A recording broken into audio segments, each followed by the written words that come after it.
Selamat malam Ibu Bapak dan teman-teman sekalian. Pada malam hari ini saya akan membawakan dua poin ya. Jadi perempuan Kanaan yang percaya dan juga Yesus menyembuhkan semua orang. Sebenarnya poin saya tidak terlalu panjang gitu ya. Banyak sekali nilai moralitas atau nilai-nilai hidup yang bisa kita pelajari dari dua perikop yang akan kita bahas pada malam hari ini. Nah, oke. Pertama perempuan Kanaan. Dikatakan di sini bahwa lalu Yesus pergi dari situ dan menyingkir ke daerah Tirus dan Sidon. Di Matius 19 ayat 21.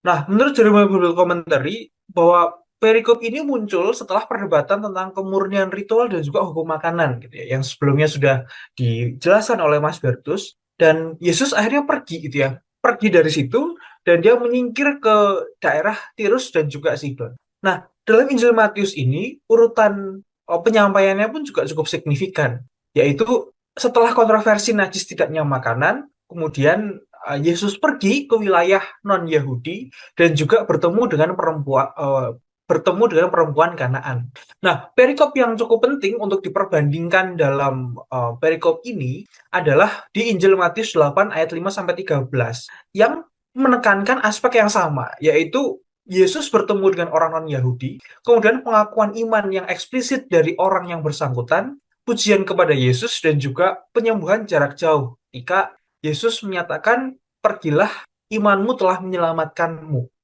Jadi ada persamaan di sini ketika Yesus berdebat dengan orang Farisi dan orang Farisi tidak menerima apa yang dikatakan oleh Yesus, akhirnya Yesus pergi dari situ ke daerah non-Yahudi gitu ya. Dan terutama pada saat ini secara spesifik kita sudah mendengarkan tadi dari Mas Bertus bahwa Yesus pergi ke daerah non-Yahudi setelah dia berdebat dengan orang Farisi mengenai najis atau tidaknya suatu makanan.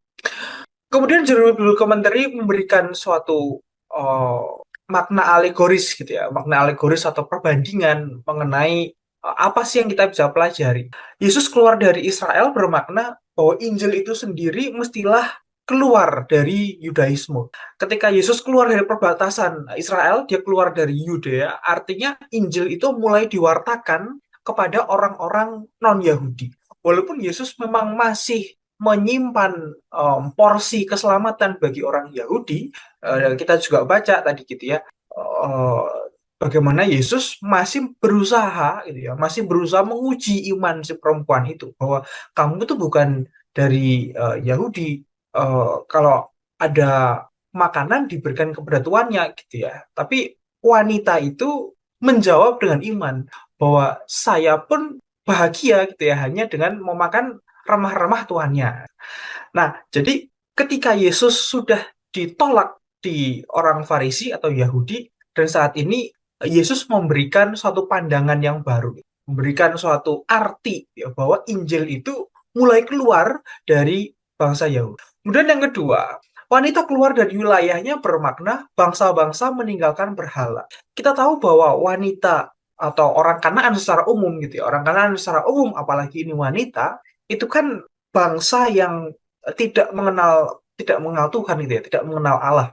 Kalau kita membaca di Perjanjian Lama, ketika bangsa Israel mau menuju ke tanah terjanji, di tengah jalannya Tuhan itu memberikan izin gitu ya, memberikan petunjuk bagi bangsa Israel untuk memusnahkan bangsa-bangsa yang tidak mengenal Allah, untuk memusnahkan bangsa-bangsa yang menyembah berhala. Nah, orang Kanaan salah satunya gitu. Dan wanita Kanaan ini justru malah mengakui bahwa Yesus itu adalah Sang Mesias. Nah, jadi wanita wanita ini yang keluar dari wilayahnya bermakna bangsa-bangsa itu mulai meninggalkan berhala, mulai menyembah Yesus, mengenal siapa itu Yesus dan Mesias. Kemudian yang ketiga adalah anak kerasukan, bermakna dunia kita yang kita huni saat ini dalam dosa. Kemudian anjing bermakna status mana perjanjian, dan juga roti bermakna rahmat perjanjian.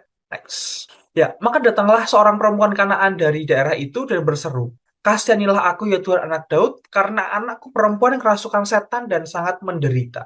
Nah, kalau di Injil Markus disebutkan bahwa wanita itu adalah seorang Sirofenisia. Tapi hal ini menunjukkan bahwa wanita tersebut bukan orang Yahudi. Seperti yang sudah saya katakan tadi, bahwa ketika wanita ini berani untuk bertemu dengan Yesus di luar dari wilayah perbatasannya, padahal orang Kanaan ini jadi orang berdosa, menjadi ciri dari suku yang dimusnahkan. Nah, hal ini pasti bertolak belakang dengan orang Yahudi yang punya pengetahuan tentang Mesias. Tapi perikop ini mau menggambarkan bahwa kesiapan orang-orang Yahudi untuk mengakui Yesus sebagai sang Mesias. Ternyata kan orang Yahudi tidak siap gitu ya. Sehingga warta keselamatan itu akhirnya diberikan kepada porsi yang bukan orang Yahudi, yaitu pada wanita Kanaan. Maka dari perikop ini kita bisa belajar bahwa Yesus memang tidak mencari orang dengan knowledge yang pintar gitu ya, tapi mau mencari hati bagaimana wanita itu mau belajar mengenai bahwa Yesus itu sebagai sang Mesias. Nah, menurut John Chrysostom ada tafsir yang cukup menarik bahwa wanita ini layak mendapatkan berkat. Hal ini terjadi ketika keduanya itu berani keluar dari perbatasannya. Kristus sudah lebih dahulu keluar dari Yudea. Ketika Injil tidak dapat berkembang di situ, maka Kristus pergi dari wilayah Yudea, pergi keluar dari perbatasannya. Dan itu juga yang diamanatkan kepada para rasul dan juga pada gereja yang saat ini, bahwa Injil pun harus keluar dari perbatasan, tidak hanya pada internal saja. Dan perempuan itu ketika keluar dari perbatasannya, maka memungkinkan kedua pertemuan itu terjadi.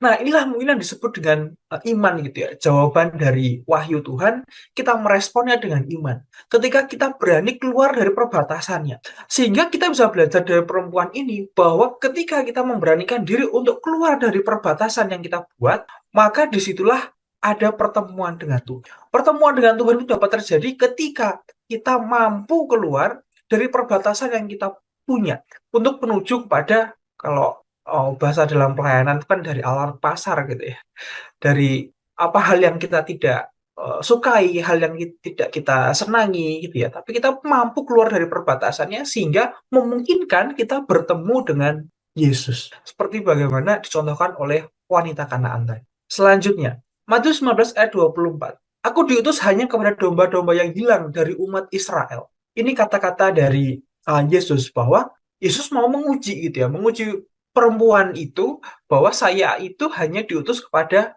domba yang hilang dari umat Israel. Padahal kan kamu bukan orang Israel gitu ya, kamu orang Kanaan, terus kenapa kamu mintanya kepada saya? Nah, dalam hal ini Tuhan masih masih mengatakan bahwa secara khusus gitu ya, pada saat itu keselamatan itu masih ada porsi gitu ya, ada porsi diberatkan kepada orang Yahudi. Tetapi ternyata iman yang dijumpai oleh Yesus di lingkungan luar orang Yahudi cukup besar. Yesus menjawab bahwa dia diutus kepada domba Israel yang hilang.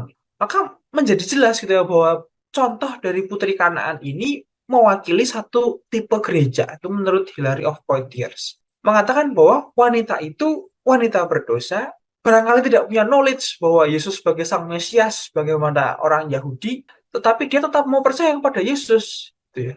Nah, dalam hal ini kita ada satu relevansi kontemporer, bahwa Tuhan yang sudah datang kepada miliknya sendiri gitu ya, Tuhan sudah mau mengunjungi manusia, Tuhan sudah menunggu, senantiasa menunggu gitu ya, bahwa tadi di Matius 19 ayat 21 juga dikatakan bahwa Yesus duduk kemudian menunggu gitu. Sebetulnya Yesus menunggu, atau Tuhan senantiasa menunggu buah pertama iman orang-orang yang mengambil akarnya. Walaupun Yesus itu mengatakan bahwa aku diutus hanya kepada domba-domba yang hilang dari umat Israel, tapi Tuhan selalu menunggu buah pertama iman orang-orang yang mau mengambil buah. John Chrysostom mengatakan bahwa tidak seperti kita yang gagal lalu berhenti, tetapi wanita itu justru mendesak gitu ya, justru mendesak Yesus dengan imannya, membuat dia lebih beriman dengan percaya gitu ya. Akhirnya dia berani mendesak kepada Yesus. Wanita itu tidak diam, berhenti dan mundur gitu. Dan hal ini kontradiktif dengan kesombongan orang-orang Farisi dan juga ahli Taurat. Mereka gagal, kemudian berhenti.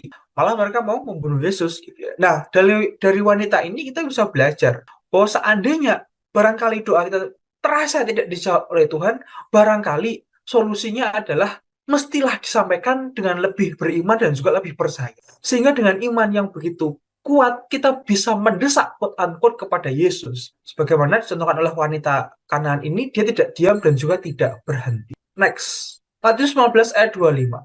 Tapi perempuan itu mendekat dan menyembah dia sambil berkata, Tuhan, tolonglah aku. Menurut John Chrysostom, di hadapan orang Yahudi yang menolaknya, wanita Yahudi ini akhirnya bersujud di kaki dan juga meminta untuk disembuhkan putrinya. Wanita itu setuju dan berkata, aku tahu Tuhan, bahwa orang bukan Yahudi itu dikonotasikan sebagai anjing. Tapi wanita ini setuju gitu ya, setuju dan berkata dalam hal menyembah berhala memang benar kita bangsa kita seperti anjing.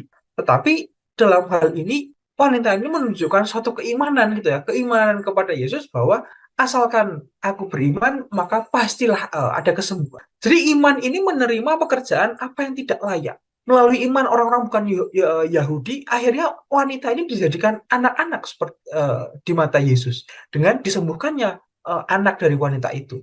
Jadi lihatlah kerendahan hati dan juga imannya. Bahkan anjing memakan remah yang jatuh dari meja tuannya. Nah, inilah kebijaksanaan dari wanita itu. Yesus mau mengeraskan metafora ini hanya bukan untuk merendahkan, tapi untuk mengajarkan kepada kita untuk memunculkan keutamaan batin dari wanita itu. Dan akhirnya hal ini membentuk paradigma iman yang baru, yaitu melalui iman ditunjukkan dalam kerendahan hati, diwujudkan dalam ketekunan dengan menerima penghinaan dan akhirnya bertransformasi melalui belas kasih. Inilah salah satu ciri kalau kita mau beriman kepada Yesus, salah satunya adalah berani menerima penghinaan, gitu ya. Ketekunan, berani menerima penghinaan dan akhirnya bertransformasi melalui belas. Nah, jadi ini kesimpulan yang pertama yaitu prioritas historis keselamatan bangsa Israel tidak meniadakan universalitas keselamatan. Kemudian yang kedua, iman mengatasi batas ritual dan genealogis, serta kerendahan hati mengatasi privilege etnis. Perempuan itu adalah figur gereja dari bangsa-bangsa. Oke.